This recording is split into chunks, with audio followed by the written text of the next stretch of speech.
Welcome to the channel Tune of Revenge. Today's story is from 1855 Iron Dillard. She was a black girl, the girl the fire could not burn. What happened to her had no explanation, no logic, no record that made sense. This is a heavy story. Take a breath. Listen carefully. Before we begin, subscribe to the channel and write in the comments the city and country you're listening from. Your presence keeps these stories alive instead of forgotten. Let's begin. In the winter of 1855, something happened on the Whitmore plantation in Colleton County, South Carolina, that would be whispered about for generations. A fire consumed the main house and spread across the property in a pattern that investigators later described as impossible. The flames moved with what one witness called deliberate intention. They devoured the overseer's quarters. They reduced the cotton storehouse to ash. They turned the punishment shed into a memory, but somehow, inexplicably, they left the slave cabins completely untouched. 43 enslaved people vanished that night. The plantation owner survived, but he was found the next morning wandering the smoking ruins, his body covered in burned scars that formed letters. Initials, 37 sets of initials burned into his flesh. He never spoke again, not one coherent word for the rest of his life. When authorities asked the remaining witnesses what happened, they all said the same thing. They said the fire walked. They said it followed a girl, a 12-year-old girl who moved through the flames like she was walking through rain. This is the story of that girl. This is the story of Esther Dillard, the girl they called Iron, the girl that fire could not burn. To understand what happened that December night, we need to go back 12 years. We need to go back to the moment Esther came into the world. The Whitmore plantation sat on 300 acres of low country land about 40 miles southwest of Charleston. In 1843, the year Esther was born, the plantation held 112 enslaved people and produced roughly 400 bales of cotton annually. The owner, Randolph Whitmore, was 41 years old and considered himself a progressive master. He allowed his slaves 1 day of rest per week. He permitted them to maintain small garden plots behind their cabins. He even hired a doctor to visit the property twice a year to examine the workforce. In Randolph Whitmore's mind, these small mercies made him a good man. The people he owned knew differently. Esther's mother was a woman named Lily. She was 23 years old when she gave birth, and she worked in the main house as a domestic servant. Lily was known for her quiet nature and her careful movements. She had learned early that survival meant invisibility. The less the white folks noticed you, the safer you were. She kept her eyes down.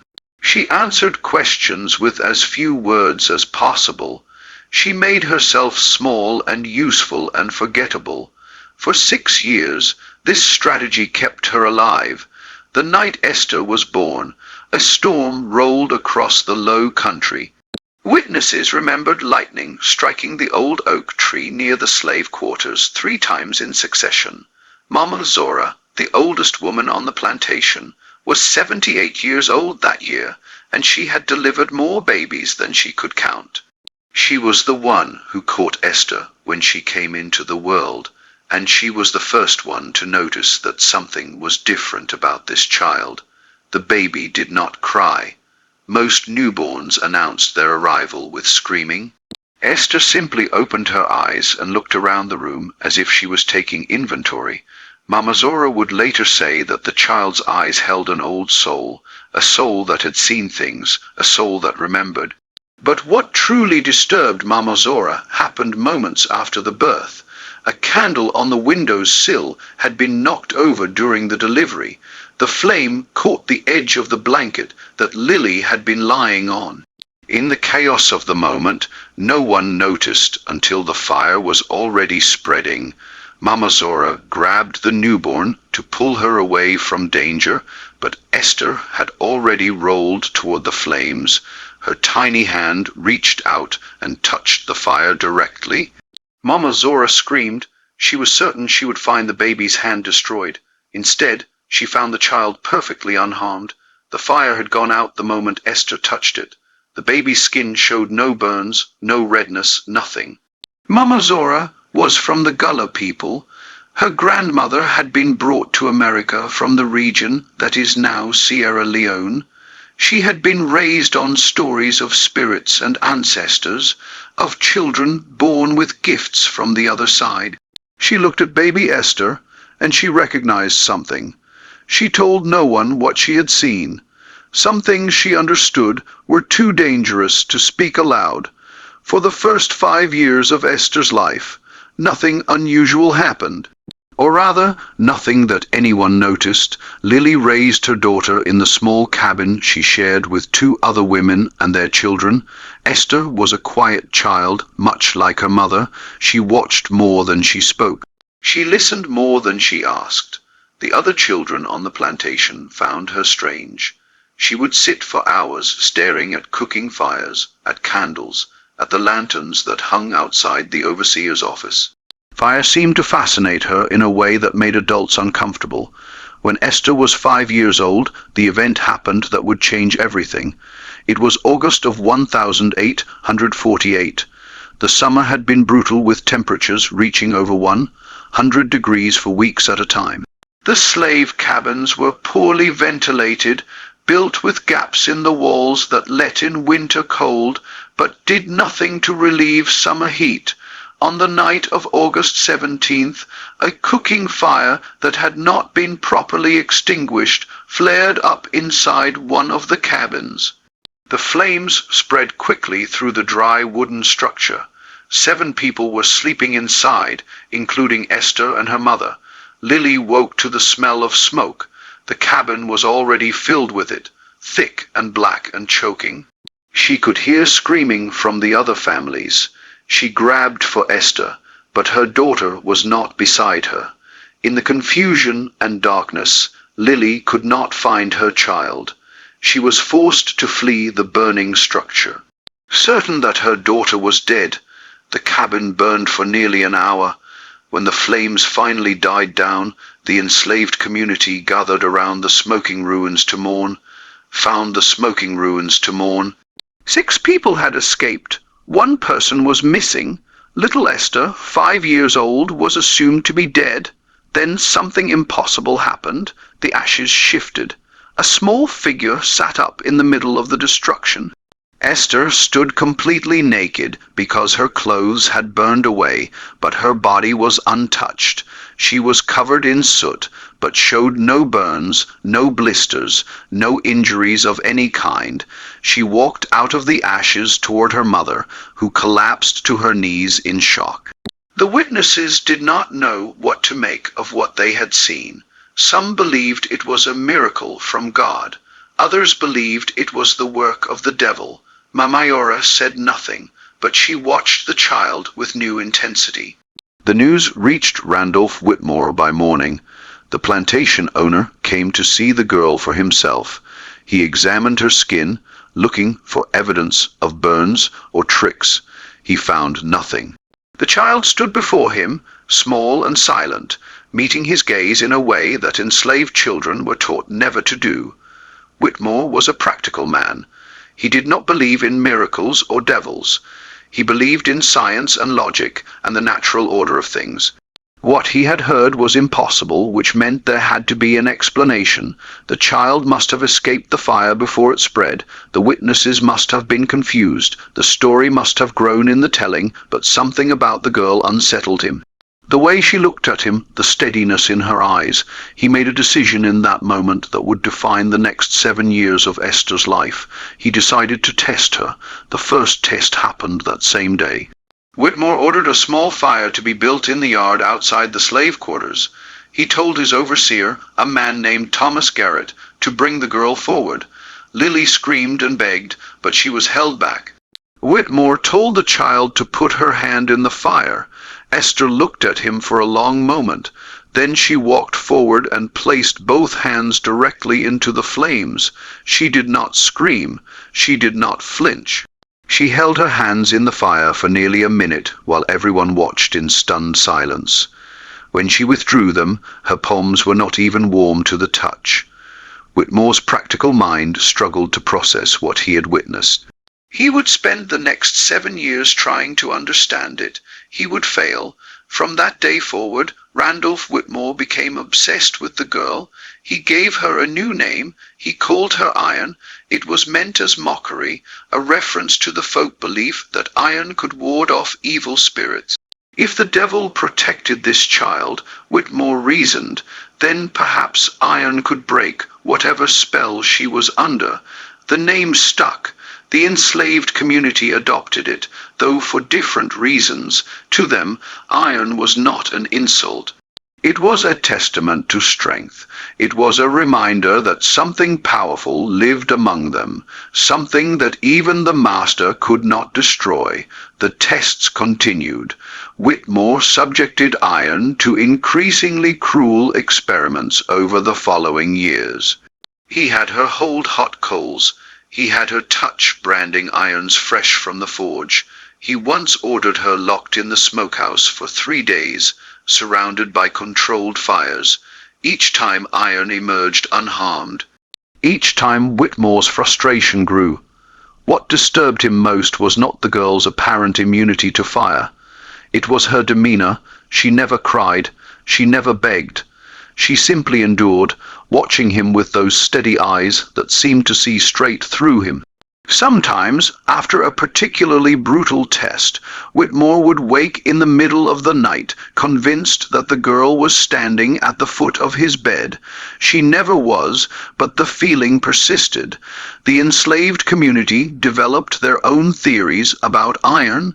Some believed she was protected by African spirits. Others thought she was a sign from God that deliverance was coming. A few, mostly those who had converted to Christianity and abandoned the old beliefs, thought she was dangerous and should be avoided. But almost everyone agreed on one thing.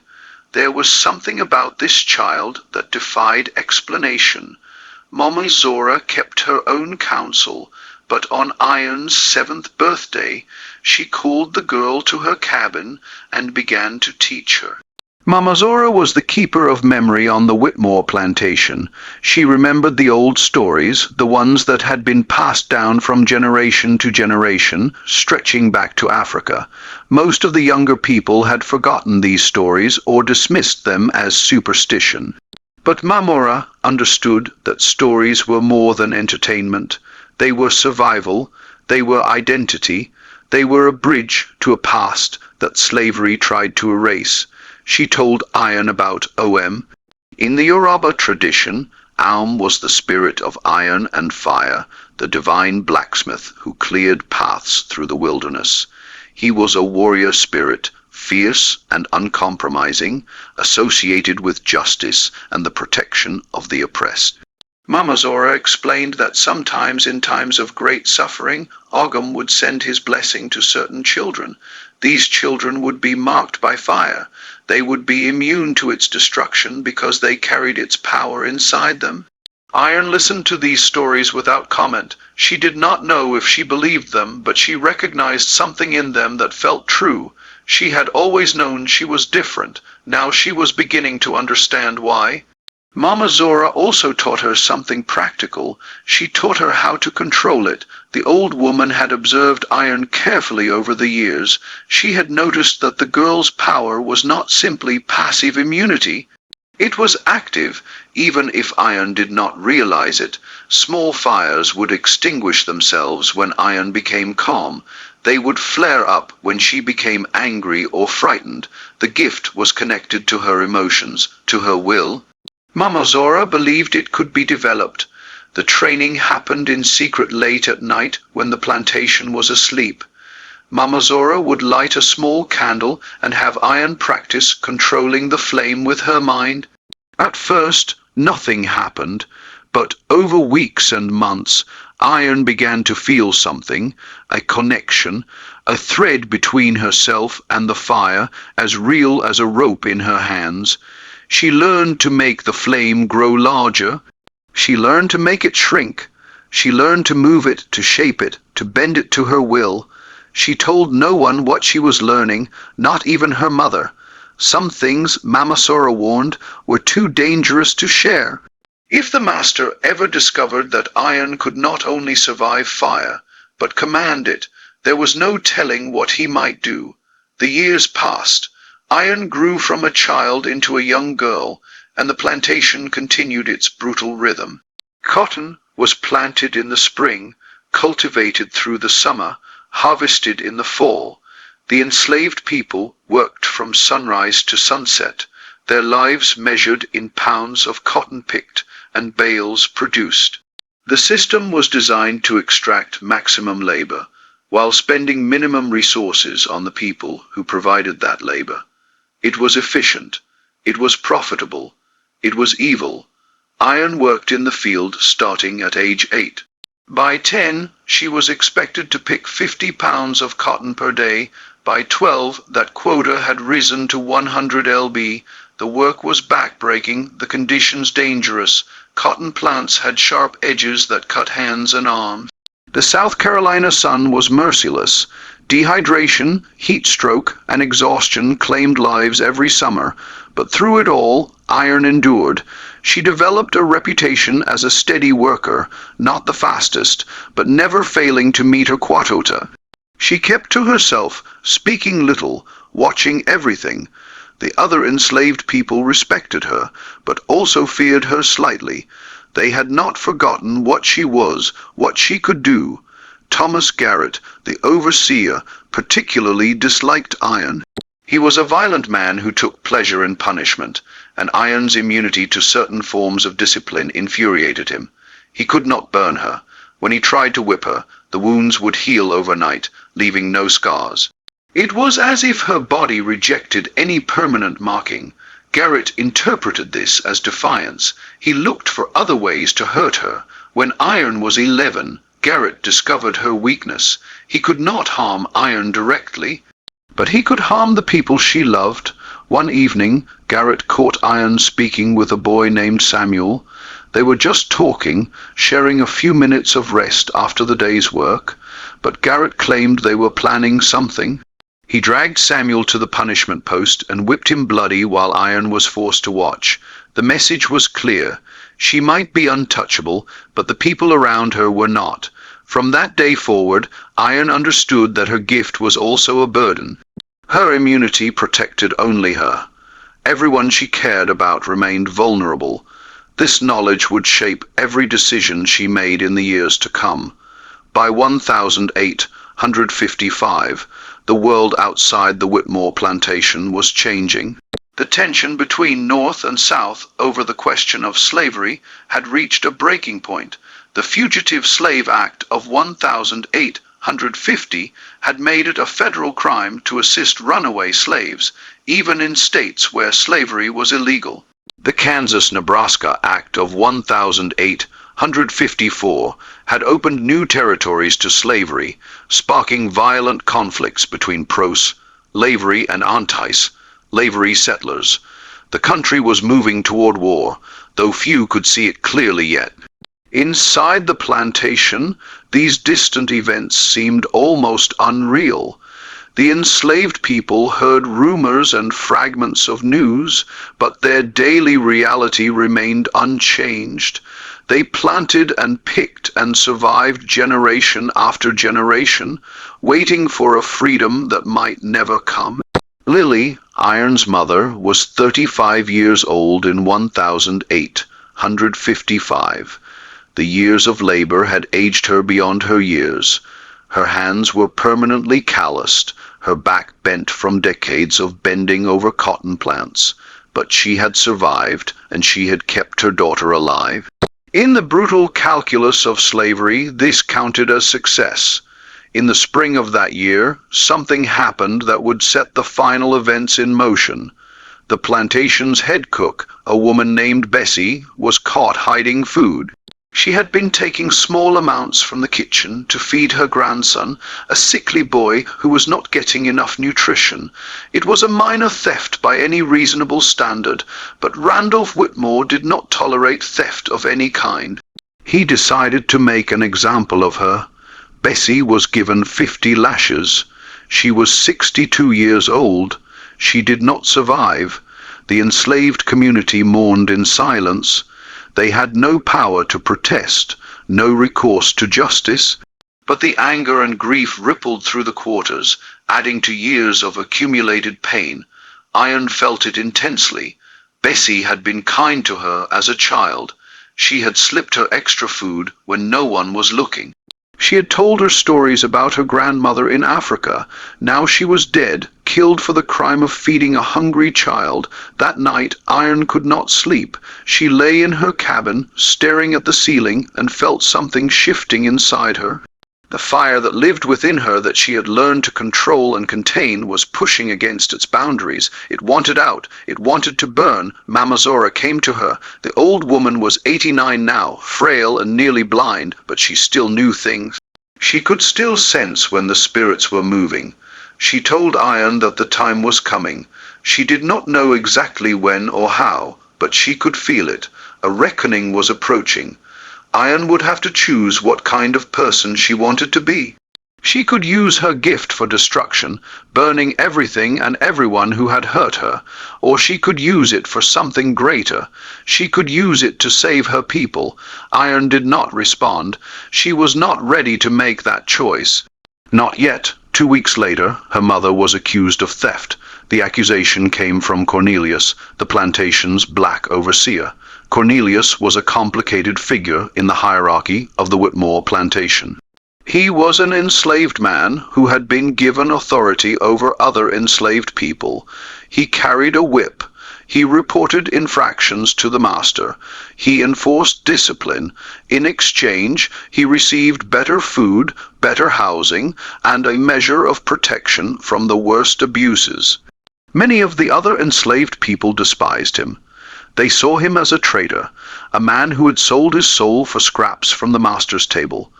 Cornelius claimed he had seen Lily stealing flour from the kitchen storehouse. The evidence was flimsy. No flour was found in Lily's possession, but Randolph Whitmore trusted his black overseer. It was convenient to have a black man enforce discipline on black bodies. It created division among the enslaved population. It made them distrust each other. It was a strategy as old as slavery itself. Whitmore decided that Lily would be sold, not whipped, not punished on the plantation, but sold to a trader who would take her to the Mississippi cotton field. This was in many ways a fate worse than death. The Mississippi plantations were notorious for their brutality. Life expectancy for enslaved people there was measured in single-digit years, and Lily would be separated from her daughter forever. The sale was scheduled for June 10th, 1855. Iron learned of the decision the night before. She found her mother in their cabin packing the few possessions she was allowed to take. Lily was not crying. She had moved beyond tears into a kind of numb acceptance. This was the reality of their lives. Families were separated. Mothers were torn from children. Love was a liability because it gave the masters one more weapon to use against you. Iron did not accept it. For the first time in her life, she felt the full power of her gift rising within her. It was not a gentle warmth, but a roaring furnace demanding release. She could burn the entire plantation to the ground. She could kill Whitmore and Garrett and everyone who had made their lives a living hell. She could have her revenge, but Mama Zora's words echoed in her mind. Destruction was easy. Building something better was hard. If she simply burned everything, what would happen to the 100 other enslaved people on this plantation? What would happen to the children? What would happen to the old and the sick who could not run? Her revenge would consume them along with her enemies. She made a decision. She would not simply destroy, she would liberate. That night, Iron began to plan. She went first to Solomon, the plantation blacksmith. Solomon was 53 years old and had lived on the Whitmore plantation for 30 years. He was skilled at his trade, valuable enough that Whitmore had never considered selling him, but Solomon carried deep wounds. 15 years earlier, his wife and 2 sons had been sold to pay off Whitmore's gambling debts. He had never recovered from that loss. He did his work mechanically, spoke to no one, and waited for death. Iron found him in the forge, working late on a set of horseshoes. She told him what she was planning. She told him about her gift. She showed him creating a flame in her palm and letting it dance between her fingers. Solomon watched without expression. When she finished, he was silent for a long time. Then he asked her one question. Could she really get people out, not just herself, but everyone who wanted to go? Iron told him the truth. She did not know, but she was going to try. Solomon nodded slowly. For the first time in 15 years, something flickered in his eyes, something that looked almost like hope. He would help her. He would forge what they needed. Keys, tools, weapons, if necessary. But he warned her about something. He warned her about Cornelius. The black overseer was dangerous, Solomon said, not because he was strong or smart, but because he was desperate. He had built his entire identity around his position. If the slaves escaped, if the plantation fell, Cornelius would lose everything. He would fight to preserve the system that gave him power, even though that system enslaved him too. Iron thanked Solomon for the warning, but she had already known about Cornelius. She had known for years. What she did not know yet was the truth about his connection to her. The planning took time. Iron could not simply announce her intentions. She had to identify who would be willing to run and who might betray them. She had to map escape roads, she had to coordinate timing, and she had to keep her mother from being sold while she put everything in place. The last part proved impossible. On June 10th, as scheduled, a slave trader arrived at the Whitmore plantation. His name was Marcus Webb, and he operated throughout the Deep South, buying and selling human beings like livestock. He had come for Lily and 3 other enslaved people who Whitmore had decided to sell. Iron watched from the fields as her mother was led to the wagon. Lily looked back once, found her daughter in the crowd, and held her gaze. No words were spoken, none were needed. In that look was everything: love, grief, a desperate prayer that her daughter would survive. Then Lily was loaded into the wagon, and the wagon pulled away, and Iron's mother disappeared down the road toward Mississippi. Iron stood frozen. The fire inside her surged and screamed. She could feel it trying to escape, trying to reach out and stop the wagon, trying to burn everything in its path. It took every ounce of control. She had to hold it back. She could not act now, not in daylight, surrounded by overseers with guns. She would die, and she would save no one. That night, something changed in Iron. The girl who had endured 7 years of tests, who had watched and waited and learned to control herself, was gone. In her place was something harder, something colder, something that had made a decision. She would not just escape. She would not just liberate her people. She would make Randolph Whitmore pay for every life he had destroyed. She would make him understand exactly what he had done, and she would do it in a way he would never forget. The next morning, Iron went to Mama Zora one final time. The old woman was dying.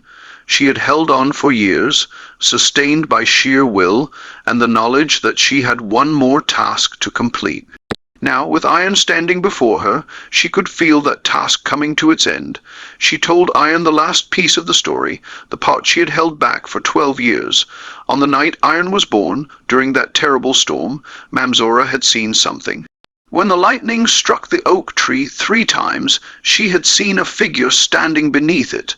A figure made of flame, shaped like a man, but burning with impossible intensity. The figure had looked toward the cabin where Lily was giving birth. Then it had nodded once, as if confirming something, and then it had disappeared. Mama Zora believed she had seen Ogham himself. The spirit of iron and fire, the warrior who clears paths, had come to witness the birth of one of his children. He had marked iron for a purpose, not just survival, not just personal power, but liberation. Iron listened to the old woman's words. She did not know if she believed in Ogham. She did not know if she believed in anything beyond the reality of her own experience. But she knew one thing with absolute certainty. She was going to free her people. She was going to burn down the system that enslaved them, and she was going to find her mother no matter how long it took. Mama Zora smiled. She reached out and touched Iron's face with her withered hand. She told Iron that she had been waiting her whole life for this moment. She had been brought to this plantation 60 years ago, stolen from her family in Africa, and she had survived everything they threw at her. She had survived because she knew deep in her bones that someone was coming. Someone who would set things right now, that someone was here. Mama Zora could finally rest. She died that night peacefully with a smile on her face. The enslaved community buried her beneath the oak tree where Ogham had appeared. Iron stood at the grave as the sun rose, and she made a silent promise. She would honor Mama Zora's faith. She would honor her ancestors. She would become the warrior they had prayed for. The fire inside her burned steady and strong, waiting to be unleashed. December was 6 months away. Iron had work to do. The months between June and December of 1855 were the most intense of Iron's young life. She was 12 years old, a child by any normal measure, but there was nothing normal about her circumstances or her responsibilities. She was planning the largest escape in the history of Colleton County. She was preparing to challenge a system that had endured for 200 years, and she was doing it all while maintaining the appearance of an obedient slave. The first priority was recruitment. Iron needed to identify who would run and who could be trusted. This was dangerous work. One wrong choice, one person who decided to betray the group for favor with the master, and everyone would die. She started with the people she knew best, the women who had shared cabins with her mother, the children she had grown up with, the older workers who had shown her small kindnesses over the years. She approached each one carefully, testing their reactions before revealing anything specific. The responses varied. Some people were eager, desperate for any chance at freedom. Others were terrified, convinced that escape was impossible and that trying would only make things worse. A few refused to even discuss the possibility, too broken by years of abuse to imagine anything different. Iron did not pressure anyone. She made her case simply and honestly. She told them about her gift. She demonstrated it when necessary. She explained her plan in broad strokes. Then she let them decide. By September, she had 43 confirmed participants, men, women, and children, ranging in age from 6 to 72. It was more than she had hoped for. It was also more than she had planned for.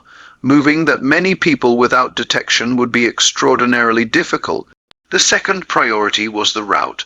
Iron studied the geography of the area obsessively. She learned which roads were patrolled and when. She identified rivers and swamps that could provide cover. She located the stations of the Underground Railroad. The secret network of safe houses that helped escaped slaves reached the north. The closest reliable station was in Georgetown, about 50 miles northeast of the plantation. A free black family named the Washingtons operated out of their home there, sheltering runaways and connecting them with guides who could take them further north. If Iron could get her group to Georgetown, they would have a chance. But 50 miles was a long way to travel on foot, especially with children and elderly people. They would need supplies, rest stops, contingency plans. Iron worked through the details methodically, trying to anticipate every problem. The third priority was dealing with Cornelius. The black overseer had become more aggressive since Lily's sale. He seemed to sense that something was changing among the enslaved population. He watched Iron with particular intensity, looking for evidence of whatever he suspected. Iron avoided him as much as possible, but on a plantation, complete avoidance was impossible. In October, Cornelius confronted her. He found her alone near the edge of the cotton fields during the brief break between afternoon work and evening meal. He told her that he knew she was planning something. He did not know what, but he could feel it. The air on the plantation felt different. People were whispering. He was going to find out what was happening, and when he did, there would be consequences. Iron looked at him steadily. She asked him why he cared. He was enslaved just like them. Whitmore could sell him tomorrow if he wanted. All his power, all his privilege could be taken away in an instant. Why did he fight so hard to protect a system that saw him as property? Cornelius's face twisted with something between anger and pain. He told her she did not understand. He told her that survival was all that mattered. The strong survived by any means necessary. The weak were crushed. That was the way of the world, and no amount of wishful thinking would change it. Iron said nothing. She simply looked at him with those steady eyes that had unnerved Randolph Whitmore for 7 years. After a long moment, Cornelius turned and walked away. But their conversation was not finished. A week later, Iron learned the truth about Cornelius, and it changed everything. Solomon the blacksmith was the one who told her. He had debated whether to share this information. It was not his secret to tell, but he had decided that Iron deserved to know the truth before she made her final plans. Cornelius was her father.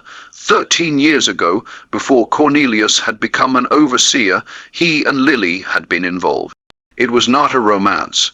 Romance was almost impossible under slavery, but they had found comfort in each other.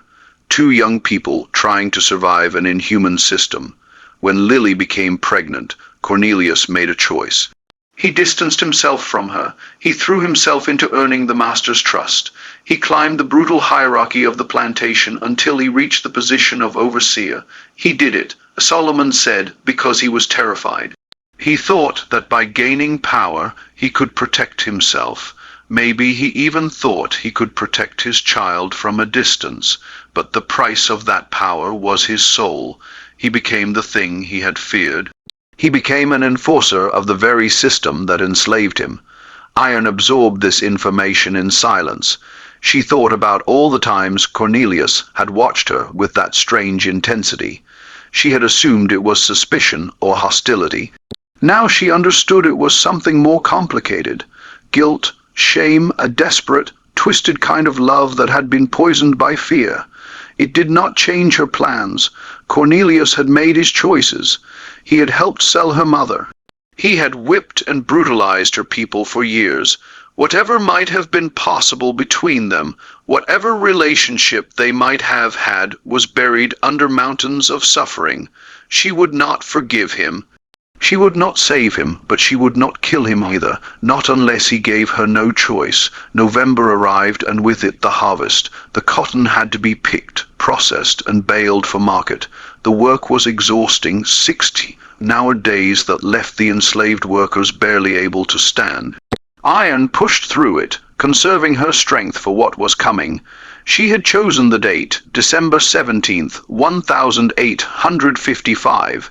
It was a Saturday, which meant the enslaved population would have Sunday to rest, giving them additional hours before their absence was noticed. It was also the winter solstice, the longest night of the year. More darkness meant more time to travel. In the final weeks, Iron refined her plan. The escape would begin at midnight. She would create a distraction, using her gift to start fires in strategic locations around the plantation. While the overseers and Whitmore dealt with the chaos, the escapees would gather at a predetermined point near the northern edge of the property. From there, they would move quickly toward Georgetown. Iron would cover their retreat. She would stay behind, managing the fires, ensuring that no one could follow. When the group was safely away, she would catch up to them. Her immunity to fire meant she could move through burning areas that would stop any pursuer. But before she left, she had one final task to complete. Randolph Whitmore was going to learn what it felt like to be marked, to be branded, to carry permanent reminders of his sins on his flesh. Iron had been planning this part carefully.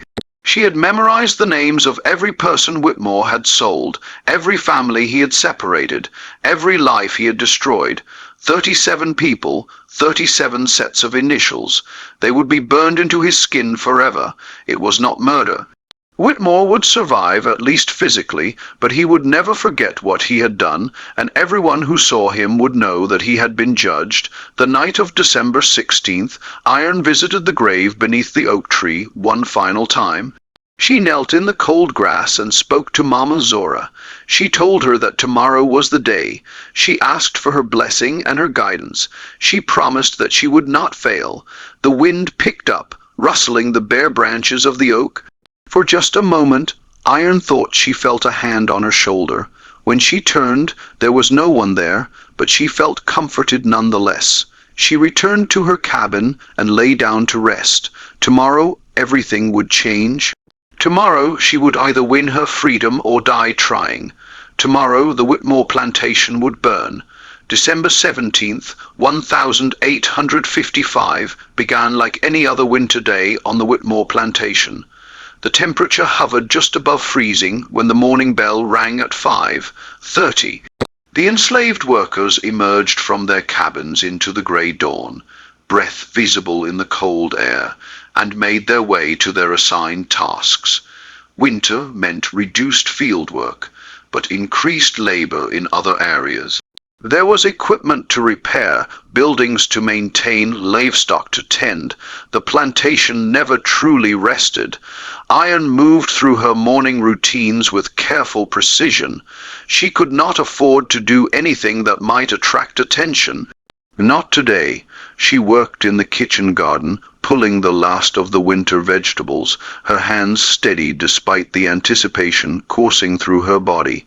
Every few minutes she glanced at the sky, tracking the position of the sun, counting down the hours until darkness. The other conspirators were doing the same. Iron had given each of them specific instructions. Act normal, do nothing unusual, stay calm. When the fires started, move quickly to the gathering point near the old mill at the northern edge of the property. Do not wait for anyone who is not there. Do not look back. The hardest part was the children. There were 9 children among the 43 escapees, ranging in age from 6 to 14. Iron had debated whether to include them at all. Children were unpredictable. They might cry at the wrong moment, slow down the group, give away their position, but she could not leave them behind. She could not ask parents to abandon their children, and she could not condemn another generation to grow up in chains. The youngest was a boy named Isaiah. He was 6 years old, small for his age, with large, serious eyes that reminded Iron of herself at that age. Isaiah's mother, a woman named Ruth, had been one of the first to commit to the escape. She had told Iron that she would rather die free than live another day as a slave. She had told Iron that she wanted her son to know what freedom felt like, even if it was only for a few hours before they were caught. Iron had promised Ruth that they would not be caught. She intended to keep that promise. The day crawled by with agonizing slowness. Iron performed her tasks mechanically, her mind running through the plan again and again, looking for weaknesses she might have missed. She had prepared for many contingencies, weather, injuries, unexpected patrols, but she knew that something would go wrong. Something always went wrong. The question was whether she could adapt quickly enough to survive it. At 4:00 in the afternoon, the winter sun began to set. By 5:30, full darkness had fallen. The enslaved workers returned to their cabins for the evening meal, a meager portion of cornmeal and salt pork that was never enough to satisfy hunger, but was all they would receive until morning. Iron ate slowly, forcing herself to consume every bite. She would need her strength tonight. When she finished, she sat in the corner of her cabin and waited. The other occupants, two older women who were not part of the escape, settled onto their pallets and fell asleep. Iron remained motionless, listening to the sounds of the plantation settling into night. At 11:30, she rose silently and slipped out of the cabin. The night was cold and clear, with a half-moon providing just enough light to navigate by. Iron moved through the slave quarters like a shadow, pausing at predetermined cabins to signal those who were waiting. One by one, small groups began making their way toward the gathering point. They moved in silence, staying low, avoiding the main paths where they might be spotted. Iron did not join them immediately. She had other business first. She made her way to the main house, staying in the shadows, watching for movement. The overseer's cabin showed a dim light through the window, probably Thomas Garrett drinking himself to sleep, as he did most nights. The main house was dark, except for a single lamp in Randolph Whitmore's study. The plantation owner often worked late, reviewing accounts and correspondence. Iron circled the house until she found the position she had scouted weeks earlier. A window on the ground floor that led to a storage room. The window had a broken latch that no one had bothered to repair. She eased it open and climbed inside.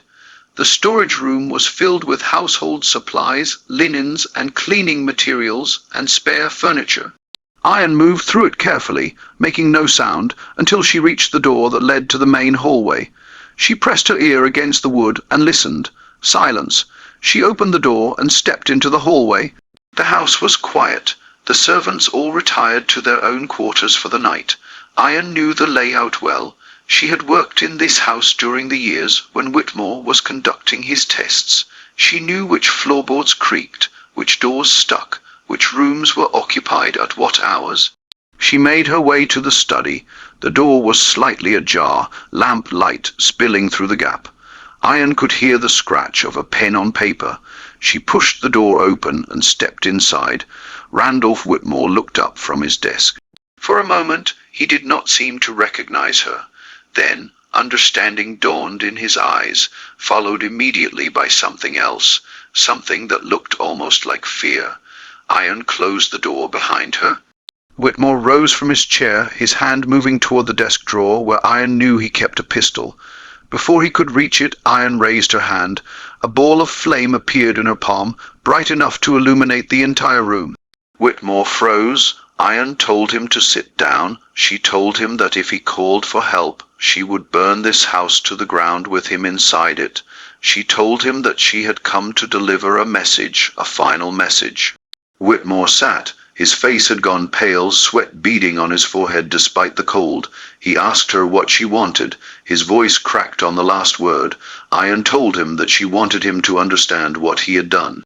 She wanted him to carry the memory of it forever. She wanted him to look in the mirror every day for the rest of his life and see the evidence of his sins staring back at him. She pulled a branding iron from beneath her clothing. Solomon had forged it for her. It was small, designed to make letters rather than the large symbols typically used on livestock. On enslaved people, Whitmore's eyes widened. He started to rise again, but Iron increased the intensity of the flame in her hand. The heat pushed him back into his chair. She told him the names, all 37 of them. She started with James and Mary Washington, sold in 1008, 141 to pay off a business debt. She continued with Solomon's wife and 2 sons, sold in 1008, 140 to cover gambling losses. She named the children who had been torn from their mothers, the husbands separated from wives, the elderly people sold when they became too old to work efficiently. She named them all one by one, while Randolph Whitmore listened in horrified silence. When she finished, she told him that these names would now be written on his body. He would carry them until the day he died, and when people asked what the marks meant, he would have to explain, he would have to confess. Whitmore began to beg. He offered her money, freedom papers, anything she wanted. He swore he would change, that he would free all his slaves, that he would become a different man. The words poured out of him in a desperate flood. Iron listened without expression. When he finally fell silent, she asked him one question. She asked him if he had shown mercy, when her mother begged not to be sold, when families pleaded not to be separated, when children cried out for parents they would never see again. Whitmore had no answer. Iron heated the branding iron with a touch of her hand. The metal glowed red, then orange, then white. She approached the plantation owner slowly, giving him time to understand what was coming. The first letter was L for Lily. Iron pressed the brand to Whitmore's chest while he screamed. The process took nearly an hour. 37 sets of initials burned into the skin of the man who had destroyed 37 lives. Whitmore lost consciousness several times, but Iron waited each time for him to revive before continuing. She wanted him to feel it. She wanted him to remember. When she finished, Whitmore was barely conscious, his body covered in burns that would scar permanently. Iron looked at him without pity. She told him that he would live. She told him that living with what he had done would be his punishment. Death would have been too easy. Then she turned and walked out of the study, leaving Randolph Whitmore whimpering in his chair. Outside, the night air felt clean and sharp after the smell of burned flesh. Iron took a deep breath and focused on the next phase of the plan. She had spent too long in the house. She needed to create the distraction now before someone discovered Whitmore and raised the alarm. She started with the overseer's cabin. Thomas Garrett was asleep when the fire began. The flames spread quickly through the dry wooden structure, engulfing it within minutes. Garrett barely made it out alive, stumbling into the yard in his nightclothes, screaming for help. His screams woke the other white employees of the plantation. They emerged from their quarters to find multiple fires breaking out across the property. The cotton storehouse was burning. The equipment shed was burning. The punishment post where so many enslaved people had suffered was already reduced to ashes. The fires moved with unnatural precision. They consumed the buildings associated with the operation of the plantation, while avoiding the slave cabins entirely. To the panicked witnesses, it looked like the hand of God reaching down to deliver judgment on the wicked while sparing the innocent. Iron stood at the center of the chaos, invisible in the smoke and confusion, directing the flames with her mind. She felt the fire as an extension of her own body, each blaze responding to her, will like a limb responding to thought. It was exhilarating and terrifying in equal measure. She had never used her gift at this scale before. She could feel the power wanting to grow, to consume everything in its path. It took constant concentration to maintain control. While the white employees fought uselessly against the spreading fires, the 43 escapees gathered at the old mill. Iron had designated Solomon to lead them in her absence. The blacksmith counted heads, confirmed that everyone was present, and led the group into the darkness toward the north. Iron remained behind, managing the distraction, ensuring that no one tried to follow. She watched the main house, waiting for someone to discover Whitmore and sound a different kind of alarm. It happened sooner than she expected. A house servant named Clara had heard the commotion and gone to check on the master. Her screams when she found him cut through the noise of the fires. Within minutes, the focus shifted from fighting the flames to attending to Whitmore. In the chaos, no one noticed that more than 40 enslaved people were missing. Iron allowed herself a small moment of satisfaction. The plan was working. Then she turned and ran north, following the trail the escapees had taken. She caught up with them after about 2 miles. Solomon had kept them moving at a steady pace, not too fast for the children and elderly, but quick enough to put distance between them and the plantation. Iron fell in at the rear of the group, watching for pursuit. For the first hour there was none. The fires had done their job, creating confusion and consuming the attention of everyone who might have organized a search party. But Iron knew it would not last. By morning, Whitmore's injuries would be discovered. The missing slaves would be noticed, patrols would be sent out, the hunt would begin. They needed to reach Georgetown before that happened. The route Iron had planned took them through a series of swamps and forests, avoiding roads and settlements. It was difficult terrain, especially in darkness, but it provided cover. The swamps, in particular, would make it hard for dogs to track their scent. Iron had studied the techniques of the Underground Railroad carefully, learning everything she could about how successful escapes were conducted. The group moved in near silence. Even the children seemed to understand the gravity of the situation. They clung to their parents, muffling any sounds of fear or discomfort. Byron watched young Isaiah walking beside his mother, Ruth, his small hand gripping hers tightly. The boy's face was determined, focused on putting one foot in front of the other. Around 3:00 in the morning, they stopped to rest near a creek. The elderly and the very young needed to recover their strength. Iron posted lookouts and distributed the small amount of food they had managed to bring. It was not much dried corn and a few strips of preserved meat, but it was enough to provide energy for the next stage of the journey. During the rest stop, Iron noticed something troubling. One of the escapees, a man named Thomas, was missing. She asked Solomon when Thomas had last been seen. Solomon did not know. In the darkness and confusion of the escape, it was impossible to keep track of every individual. Thomas might have fallen behind miles ago. He might have gotten lost, or he might have decided to return to the plantation. Iron considered the implications.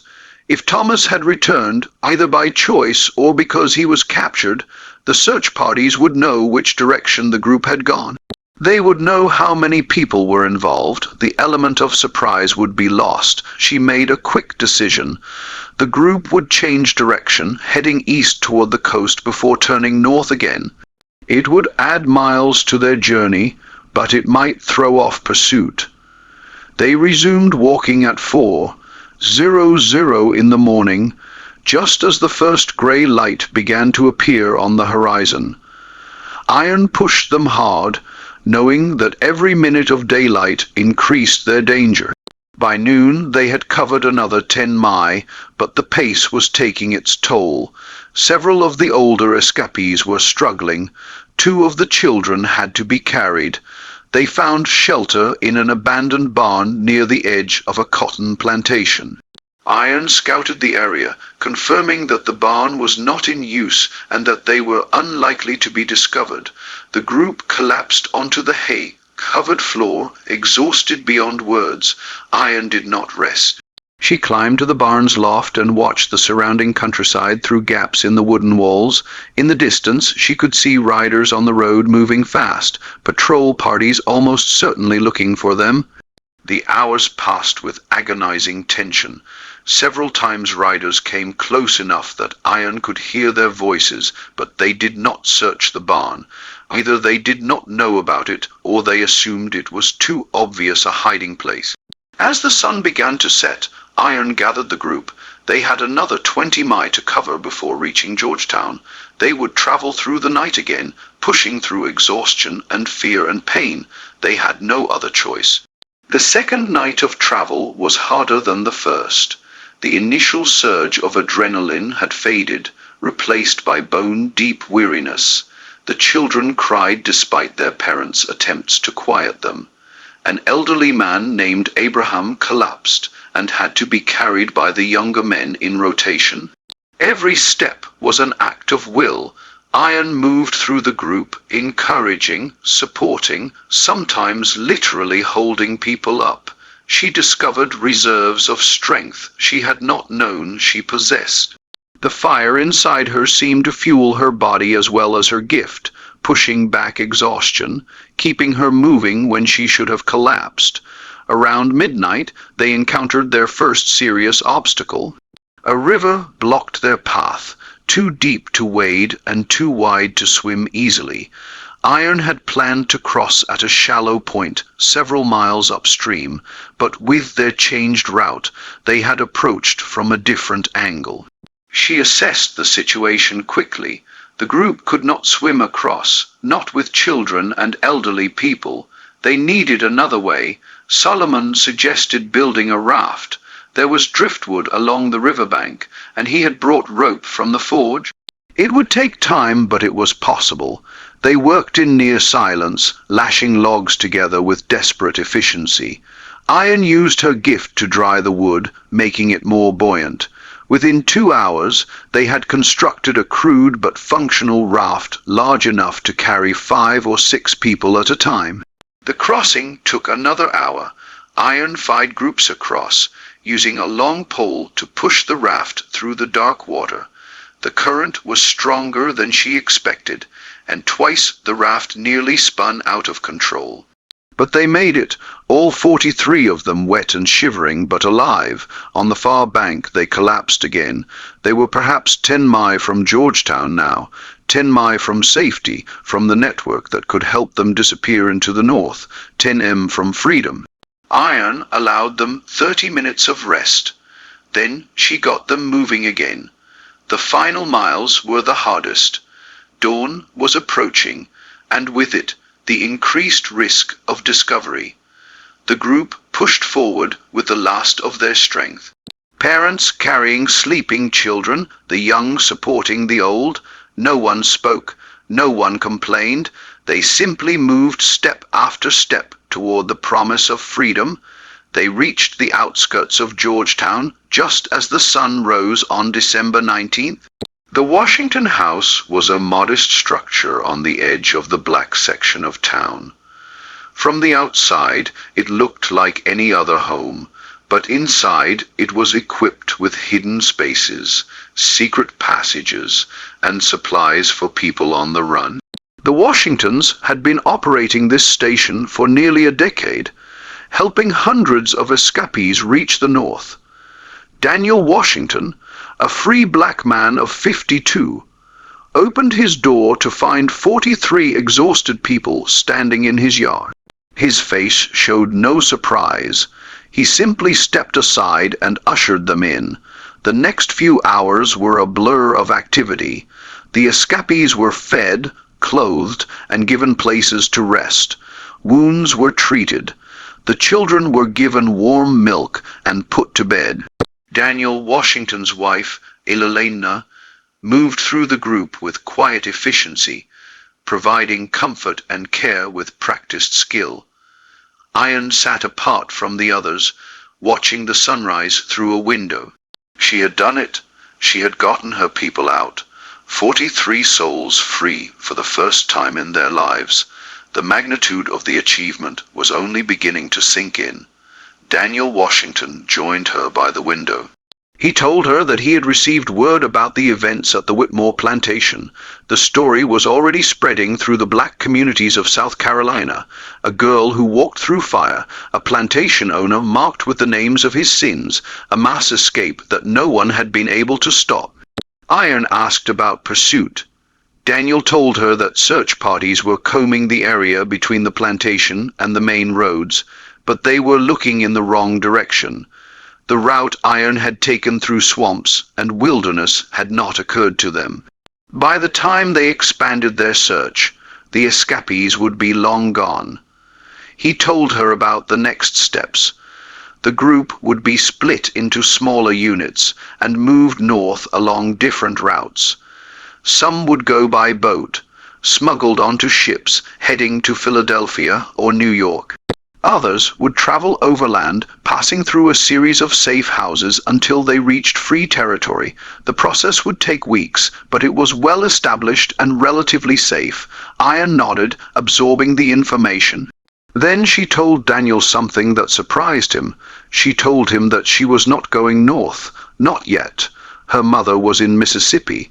Lily had been sold to a plantation somewhere in the Delta country, hundreds of miles away. Iron did not know exactly where, but she intended to find out. She intended to bring her mother home. Daniel Washington was silent for a long moment. Then he told Iron that what she was proposing was almost impossible.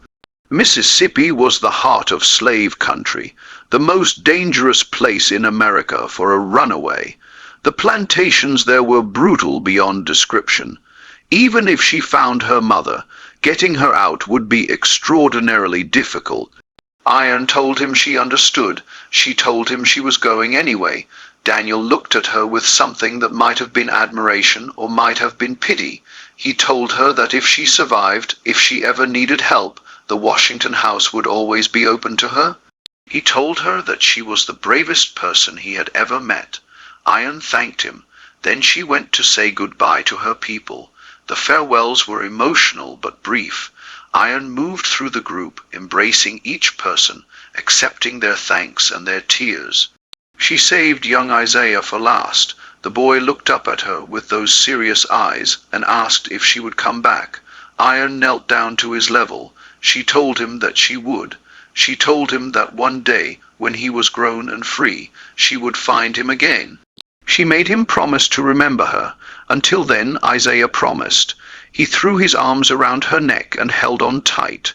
When he finally let go, his mother, Ruth, pulled Iron into her own embrace.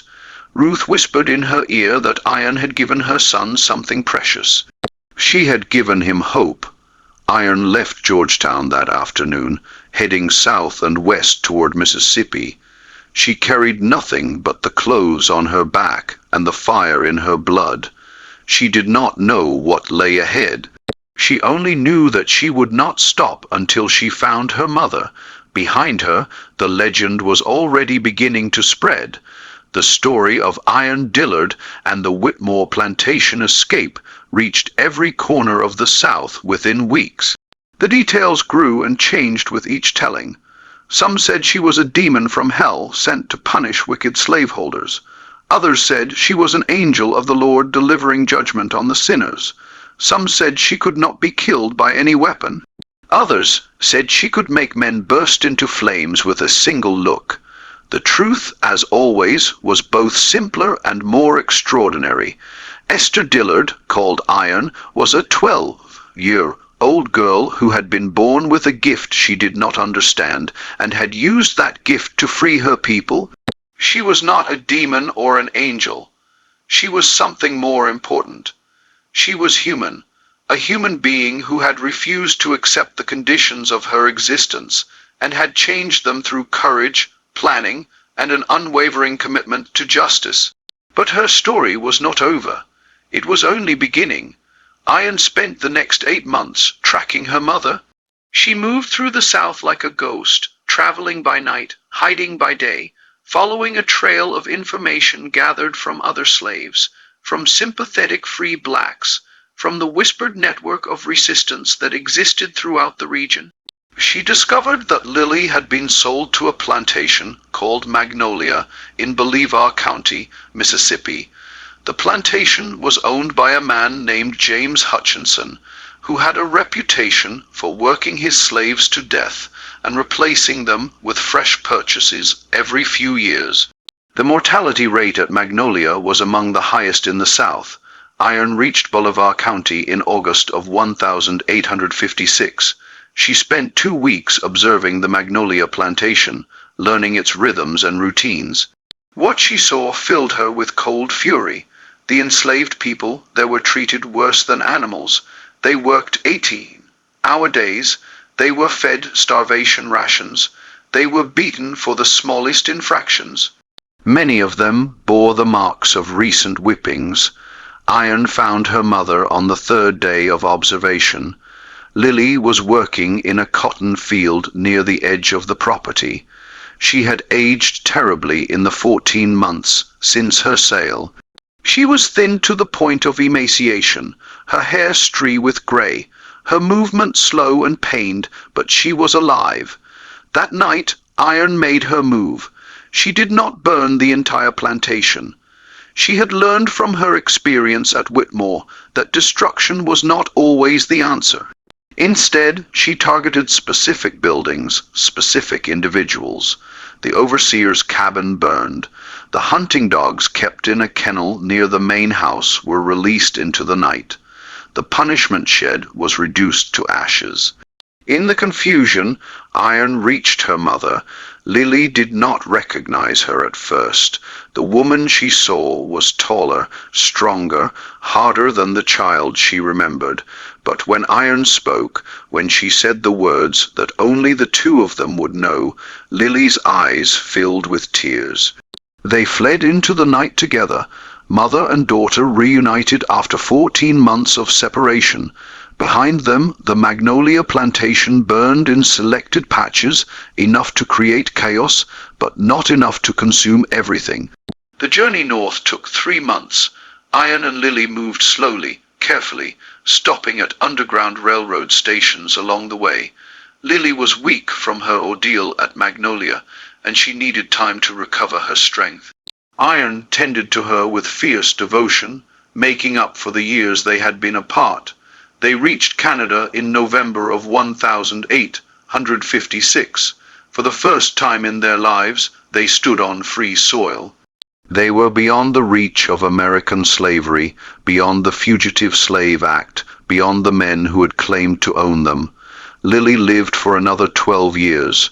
She died in 1868, 3 years after the end of the Civil War, having seen the institution that had defined her life finally destroyed. Her last words, according to witnesses, were a prayer of thanks that she had lived to see freedom. Iron stayed by her mother's side until the end, but even during those years, she never stopped working. She made regular trips back into slave territory, guiding other escapees to freedom. She became known along the Underground Railroad as one of the most reliable and fearless conductors. By the time the Civil War began in 1861, Iron Dillard had personally led more than 300 people to freedom. The exact number is unknown because she never kept records, but the testimonies of survivors collected after the war give us a rough estimate: 300 souls, 300 people who lived and loved and had children and grandchildren because a girl who fire could not burn refused to accept the world as it was. The war years brought new opportunities and new dangers. Iron worked as a scout for the Union Army, using her knowledge of Southern geography to guide troops through unfamiliar terrain. She participated in several raids on Confederate positions, her immunity to fire proving invaluable in situations involving burning buildings or artillery. There are unconfirmed reports that she was present at several major battles, though her name does not appear in official records. This is not surprising. Black participants in the Civil War were often excluded from official documentation, their contributions erased from the historical record. What we know for certain is that Iron survived the war. She emerged from it in 1865, 32 years old, ready to begin a new chapter of her life. She settled in Philadelphia in a community of former slaves and free blacks who had built lives in the North. She married a man named William Johnson, a carpenter who had escaped from Virginia before the war. They had 3 children, 2 daughters and a son. Iron never spoke publicly about her gift. In the years after the war, she wanted nothing more than a quiet, normal life. The fire that had defined her youth still burned inside her, but she kept it contained, used it only rarely for small domestic tasks, lighting stoves, warming cold rooms, comforting frightened children with impossible displays of dancing flames. Her children knew the truth. Of course, they had seen their mother do things that could not be explained, but they kept her secret, understanding instinctively that the world was not ready to accept what she was. Iron died in 1912 at the age of 69. She had lived to see the end of slavery, the brief promise of Reconstruction, and the terrible betrayal of Jim Crow. She had seen progress and setback, hope and despair. Through it all, she had never lost her fundamental faith in the possibility of change. Her obituary in the Philadelphia Tribune made no mention of fire or impossible escapes. It described her simply as a former slave who had dedicated her life to the uplift of her people. It noted her work with freedmen's aid societies after the war, her involvement in local churches, her reputation as a woman of unusual strength and courage. Only one line hinted at the larger truth. The obituary noted that those who knew her best often said she carried a flame inside her that never went out. The Whitmore plantation never recovered from the events of December 1855. Ranulph Whitmore survived the night of fire, but he was never the same. The burns on his body became infected repeatedly. His mind deteriorated. Within 2 years, he was confined to an asylum where he spent the remaining decades of his life muttering names that no one understood. The plantation was sold to cover his debts. The new owners found it impossible to maintain order among the remaining enslaved population. Stories of Iron Dillard spread from cabin to cabin, inspiring resistance and rebellion. By 1859, 4 years after the Great Escape, the plantation had been abandoned. The land eventually became part of a larger agricultural operation after the war. The original buildings were torn down, the slave cabins were demolished. Today, there is almost no physical evidence that the Whitmore plantation ever existed, but the story survived. It was passed down through generations of black families in South Carolina and beyond. It changed with each telling, as stories do, accumulating details and embellishments. But the core remained the same: a girl who fire could not burn, a night of judgment, a path to freedom. Cornelius, the black overseer, who was Iron's biological father, met his end on the night of the escape. When the fires began, he understood immediately what was happening. He had been watching Iron for months, sensing that she was planning something. He could have tried to stop her. He could have raised the alarm, organized pursuit, done everything in... He could have tried to stop her.